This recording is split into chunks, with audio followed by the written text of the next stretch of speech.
দেখিবায়া আজ হরি হরি নামে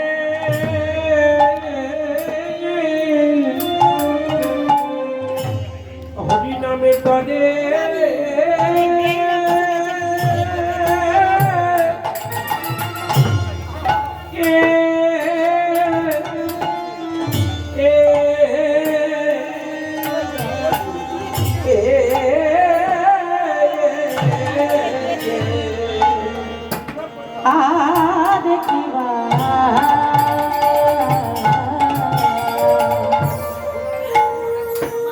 দেখো দেখো আজ হরি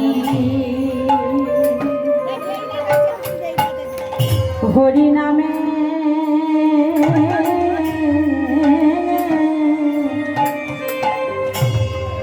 হরি নামে করে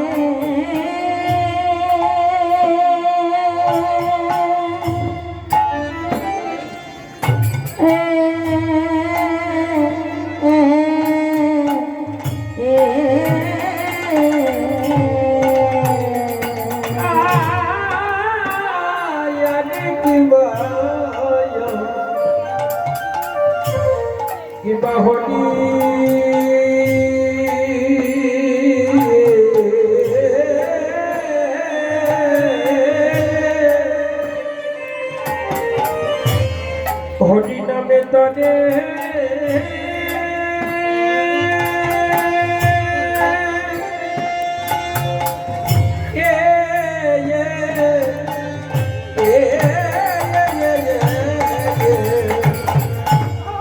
কিবা হরি নামে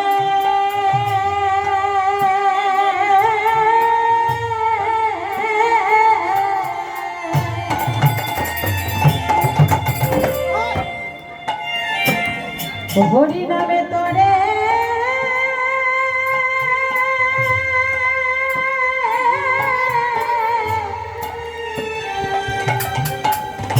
করে যত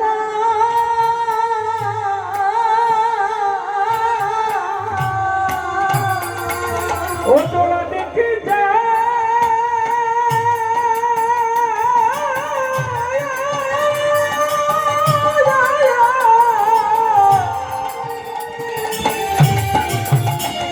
আমারে গোরা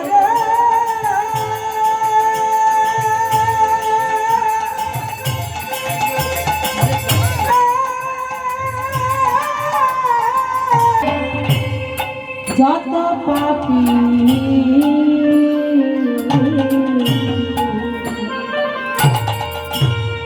বলে যত পাপি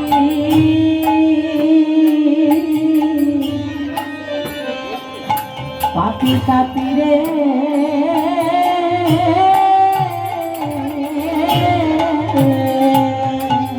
কিবা হরি নামে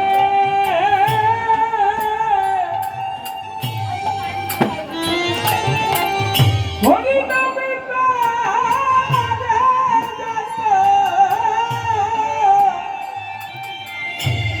কিবা হরি নামে তরে যত পাপি আমরা যত পাপি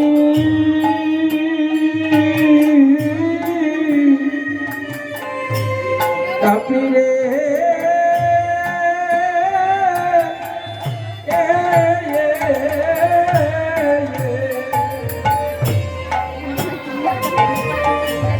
আজ হরি নামে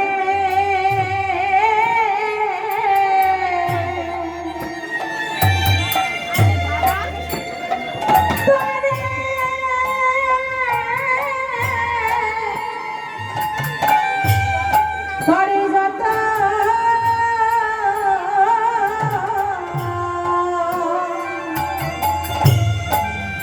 আজ হরি নামে করে যত যত পাপি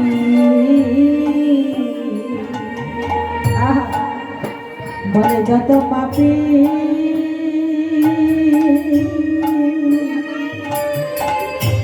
পাপি তাপি রে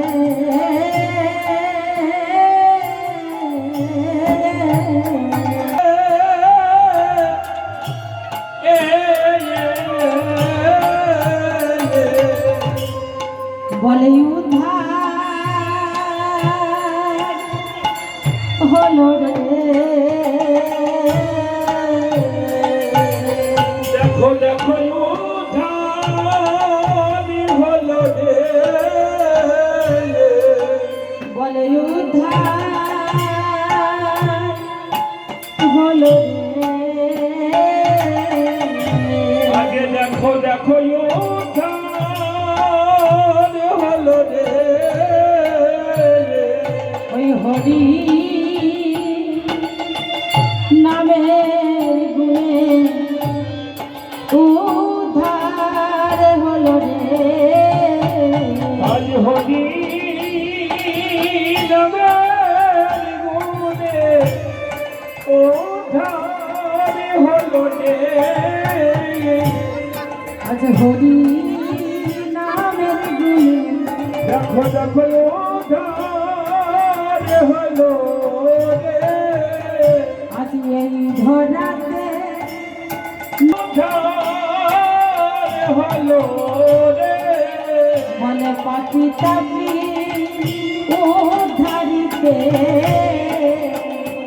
দেখো দেখো উদ্ধার হলো রে ও সেই ভাবাবেশে গোড়ায় আমার সেই উদ্ধার হলো রে এই জগতে নর নারী দেখো দেখো উদ্ধার হলো রে যত পাপি তাপি উদ্ধার হলো রে যত পাপি তাপি দেখো উদ্ধার হলো রে যত পাপি তাপি দেখো উদ্ধার হলো রে যত পাপি তাপি উদ্ধার হলো রে যত পাপি তাপি উদ্ধার হলো রে যত পাপি তাপি উদ্ধার হলো রে আজ মুখে হরি হরি বলি মুখে হরি হরি বলি নিতাই গৌর হরি হরি বলি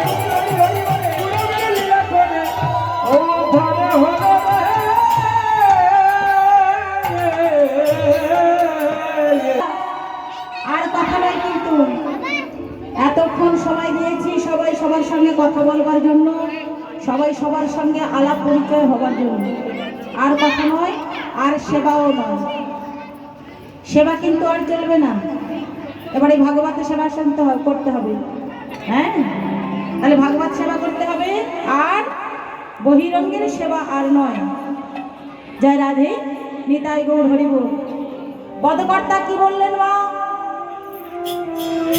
বললেন হরি নামে করে যত পাপি পাপি তাহলে মা হরি নামকে করলেন সর্বদাই কলিযুগে নামাচার্য হরিদাস হ্যাঁ তিনি জগতের নাম ছাড়া আর কিছু জানেনি তিনি 3 লক্ষ বার নাম করতেন সারাদিন দিন রাতে 3 লক্ষ বার নাম করতেন তাহলে নাম করে কিন্তু সবাই উদ্ধার হয়েছে মা চাপাল গোপাল নাম অপরাধী হয়েছিল মা বৈষ্ণব চরণ অপরাধী হয়েছিল শ্রী চৈতন্য মহাপ্রভু বললেন আমার চরণে যদি কেউ অপরাধ করে তার আমি ক্ষমা করে দিই কিন্তু জগতের কেউ যদি আমার ভক্ত চরণে অপরাধ করে অপরাধ করে এই জগতে কেউ যদি আমার ভক্তর হৃদয়ে ব্যথা দেয় ব্যথা দেয়, আমি সেই দুরাচারীকে পাপাচারীকে আমি কোনোদিন ক্ষমা করি না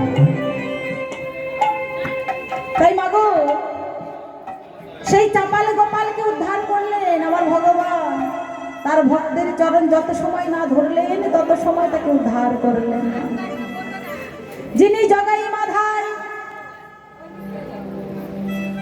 যে পাপের পাকে ডুবেছিল সেই পাপের পাক থেকে আমার মহাপ্রভু উদ্ধার করলেন ও মা সেই জগাই মাথায় ছিল তো পাপের পাক থেকে উদ্ধার করেছেন কিন্তু আমরা যে পাকের মধ্যে ডুবে আছি এই পাক থেকে উঠবো কেমন করে মহাপ্রভু তো এসেছে এই পাক থেকে আমাদেরকে তোলবার জন্য দুটি বাহু উত্তোলন করে আছে হে ভক্ত তোমরা আমার কাছে কাছে ছুটে এসো, আমি যে তোমাদের হৃদয়ে ধরবার জন্য দুটি বাহু পালন করে আছি। হরি বল, হরি বল, উলুধ্বনি, উলুধ্বনি।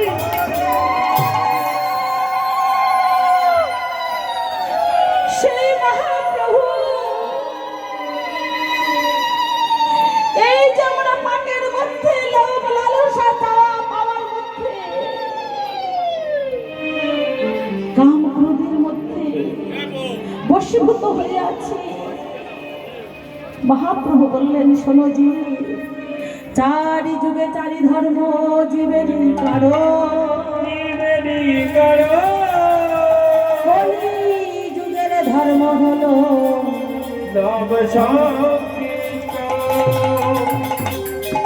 কলি যুগের ধর্ম হলো হরিনাম সংকীর্তন। তাই তোমরা হরিনাম করো, হরিনাম বলো, হরিনাম শোনো।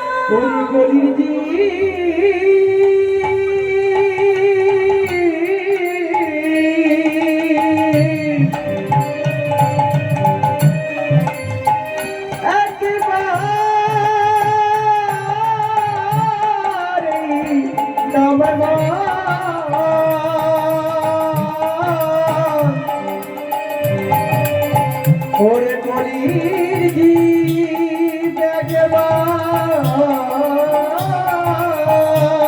এই মধুর নাম